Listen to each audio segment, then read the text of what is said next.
مردانہ طاقت بڑھانے کا دیسی ٹوٹکا۔ اجزا: اخروٹ 5 عدد، بادام 5 عدد، چھوارے 2 عدد، خالص شہد 1 چمچ، گرم دودھ 1 گلاس۔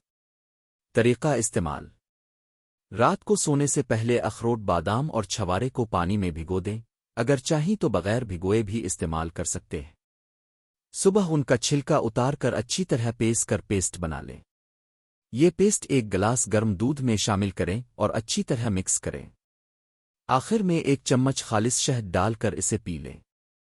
استعمال کا وقت: روزانہ نہار رات سونے سے پہلے استعمال کریں۔ فوائد: جسمانی کمزوری کا خاتمہ، مردانہ طاقت میں زبردست اضافہ، جنسی زندگی میں بہتری، تھکن سستی اور کمزوری کا خاتمہ، خون کی روانی میں بہتری۔ احتیاط: ٹھنڈی اشیاء جیسے کولڈ ڈرنکس، آئس کریم اور سگریٹ سے پرہیز کریں۔ دودھ پینے کے فوراً بعد پانی نہ پئیں۔